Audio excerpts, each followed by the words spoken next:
The next question is about accompanying of a grief procedure. And here's the question. Are there any signs and internal guidelines for the consultants that the support from their side is correct? To what do we have to pay attention to in the consultant's feeling for not going into a false consolation, but to remain stable on a real grief process? And also, how can the consultant end the session? Are there any special features in such sessions in terms of time? Grieving is a very personal process, very deep activity of the person in grief. And it is an ultimately, it's a very intimate process. And it must be done by the person himself or herself. As a consultant or therapist, we can help them and assist them in this process because sometimes grieving is too painful, too hard, too demanding to do it alone, just by oneself. And having somebody to whom we can talk or the client can talk and from whom the client gets empathy, this can um,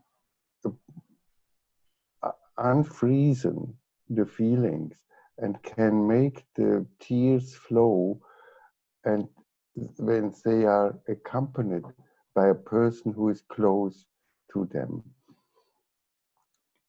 So the grieving process starts with uh, accepting sometimes the shock of the loss. Grieving is always a personal integration of a loss of a value, of a good relationship, of uh, a, an, uh, a, a an intended job which I do not get, or of uh, being fired and losing a job, or of a, a a car which is broken and which costs me so much money, or which I loved so much, or uh, even little things can make a little bit of grief when I see I have broken 2 or 3 eggs, and so it can make me sad a bit because especially when persons are closely connected to the values around them, or when they are very want to be very precise and perfect, and it happens something to them. This can also produce a little grief in them, which other people won't possibly even understand. But the experience of a loss of something subjectively felt valuable produces, or the integration of that produces grief. If we do not integrate it, then we have, of course, coping reactions like uh, withdrawal, hyperactivity, aggression, or freezing reflexes. But when we really want to digest it and to integrate it in our life, we need grief. Grief is not a sickness, it is a healing process for the wounds of our soul, for the amputation of a value or values. It starts often with a shock, and people are frozen. It is like the freezing coping reaction, and only and in that reaction, in that shocking moment, we cannot do very much. It's enough to just be with that person, to be silent with that person. As all this what we normally do in accompaniment of people under shock. And we are with them, we give them some water, or uh, we may hold their hand, but very cautiously, and with good empathy. to not do too much. This is the greatest danger in the shock period. And then we may slowly start to ask, like, is it very heavy for you? Is it very painful? So they maybe not, and regain their ego capacities, which we need to come to an active integration of the loss. And grieving in after the shock phase consists in turning towards the loss, coming close to what is lost, to uh, accept the feelings, to look what feelings I have, to feel that pain, that being so poor now, that being insecure, how life can continue. Think about the loss of a partner or of a child or of a father, a mother, etc. These losses, these heavy losses, they are shattering our life, and it's not sure if our life can become good again. And therefore, we need this grieving process, and this means a testing, a checking, a touching our life. How is it now after this loss? And so we turn towards and look at how does it feel? What do I feel? What does it do with me? And take these inner resonances and movements and these lively, life power, which is moving in me. And along with this comes the experience that my life is still there. My life goes on. And for this, we have a very deep human form of expression. This produces tears. Tears are the sign that my life is still active and there. And my life tells me, oh, you poor guy, you lost very much. But I'm still there with you. I'm within you. I'm moving. I have a power. I don't leave you alone. I'm going with you.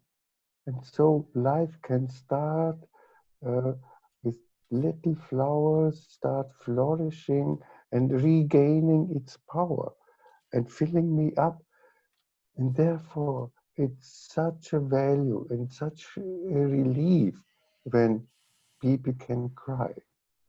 And in the assistance of grieving persons, we give them the time, we let them cry, we don't interrupt them, we empathize, we go with them. Then we are on the right track, then we are with them. Then we do not, it would be a horrible mistake to say, but it's not that bad. You know, you still have another child or another breast or whatever when it is operated. Would be horrible. No cognitive intervention. It's pure a time of pure emotionality. This is so important to give space to this emotionality because it is the reawakening of life in us. And giving the time for that and giving and resonating with the client from the outside, this helps the client. And saying something like, yeah, you are really poor. It is so heavy. It is so terrible. It, I can feel with you. Uh, I- what can we say about it? The only thing we can say, so poor, it's so sad, it's so terrible, it's so painful. It, and to help tears to flow. And some people have to cry a lot and again. And it can happen that after a while they stop crying, and then after 20 minutes they start crying again. They need that break to regain the power for crying, because it is also effort-taking, and it can come in a convulsive way, like crying cramps, and then they uh, give way, and then they come again. All this is possible, different forms of crying. And but for the counselor, it is very important that the counselor can take it, endure it, bear it, open up personally, letting himself, herself being touched by this crying of the client, and trying to empathize and to go with the client and to feel how the client must feel or is possibly feeling. Then we start a bit speaking more and speak about how will life be afterwards and how can you continue. And this is now in overlapping there. It's just uh, centers. It's not real phases. Say this is overlapping main activities. Another main activity is this existential question: am I capable to live, to continue life, and to come to a good life? This is the big existential question which has to be worked through in the grieving process. Am I capable? Do I have enough power, possibilities, skills, resources to continue life after this loss? Am I capable to live with a cancer? Do I have resources? Do I have idea how I can live? If I have to live in the bed and cannot stand up again, am I able to live such a life? Capability. In existential analysis, we referred to the first dimension of existence. Can I be with that? And then we go over to the second dimension with the question, and how will life look like? Is this still a good life? Or is this such a terrible life that I do not want to live it? Do I have an idea what can be of value? About this, we talk with our client and ask him, in the new situation, can there be anything of value, what you can see? Can there anything valuable grow? Can it become a good life in a different way, of course, because this what you were used to, what was so supporting you in your life, doesn't is no longer there. But there are other resources, other possibilities. You may, as with the cancer, you may not be able to do to play tennis, what you like to do so much through your life. But you may start listening music or looking videos or reading a book or talking more with your grandchild, or are there other possibilities around in your life? Now we have to become inventive, creative, look around and see what my life has of inherent values and value possibilities.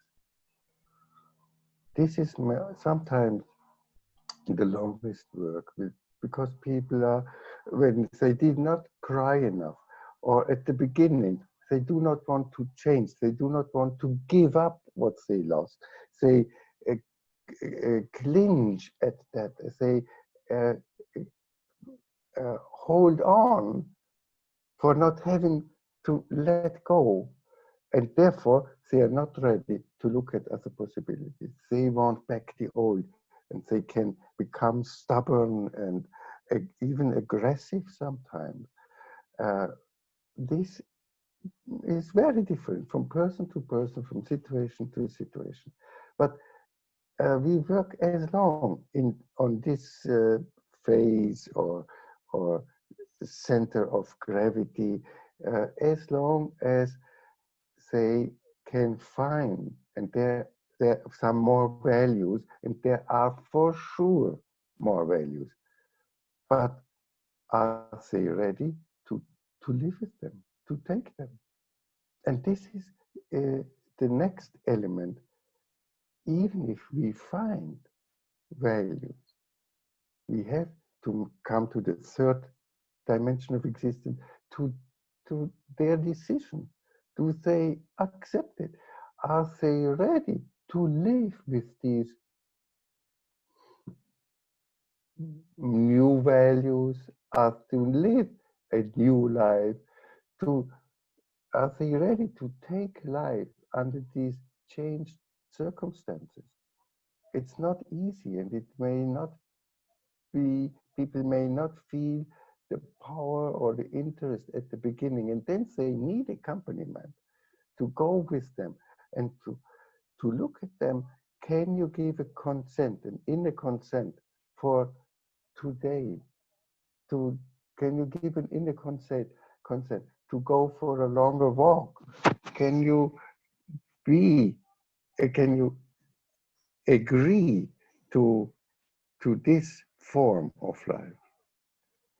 And so this is a very important step in many psychotherapies and counseling. This step is not considered. It's not enough to see new values and possibilities. It needs a decision.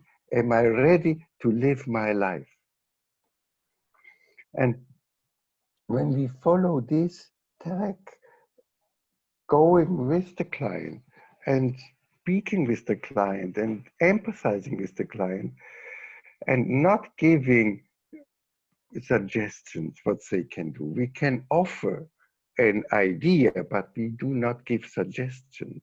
Or maybe we can make a suggestion like, it would be very good if you would go for a longer walk and go out from your house, maybe together with your sister or brother or friend or so. Uh, Such a suggestion we can make. It is just a practical suggestion to try something, what what the client in principle agrees to do or is okay with, that it could be good for him or her, and to give him or her a little push to finally try something what they already agreed for. False uh, false hope, simple answers is terrible for them, because then we mislead them. We bring them away from the track of real life. To say to a patient with a cancer that, oh, you will see, um, uh, your with the treatment of today, you will regain your health and become healthy again. Just wait a year or half a year and it will become good. This is a false hope. This means that I, as a counselor, am not able to carry it, to bear it. It is too much for me, and I easen the situation with my client by bringing in a lie.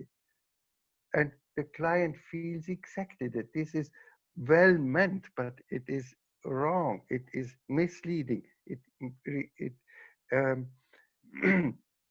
enlarges the pain. They need the truth. We can say, I'm sure it will become good, in the sense that there will be a development that you can also live with the cancer, that you can also live with the loss of your partner. It will become good.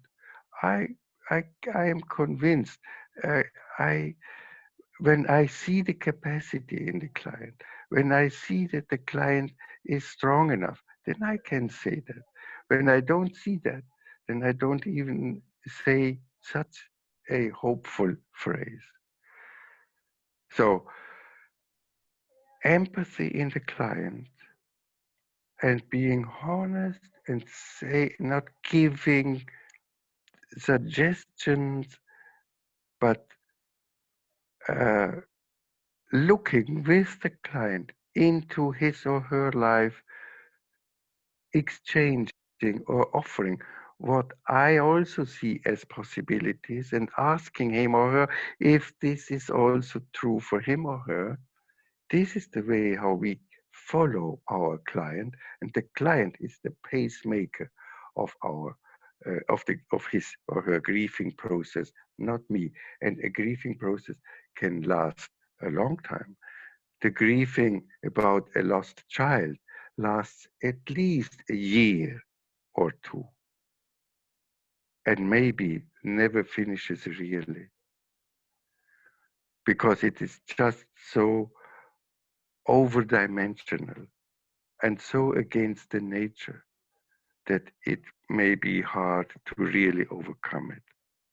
But to come closer to an integration, this is always possible. So it's the client who decides or who detects when the grieving process is over and when it needs more time for it. Thank you. Thank you so much, Alfred. Uh, one more small question at the end was about the time of this session. We see now that the procedure is not so easy to be organized in time. And when you have told about these stages, we can see that they have a lot of time. They need a time. So when we are in a practice, how can consultant stop it or give it more time?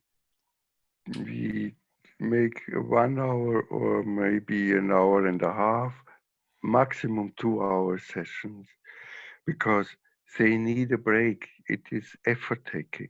Mm, And then we continue. We say, okay, can we let it be for today and continue in mm, 2 days or in 3 days, not too long distances?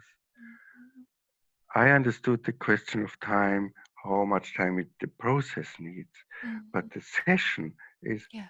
as normal. At the beginning, it's good to give a bit more time than just 1 hour. Mhm, Um, yeah, but when we are in the search for resources, the 1 hour time is already enough. mhm. Thank you so much. It's Mm, very useful. thank you.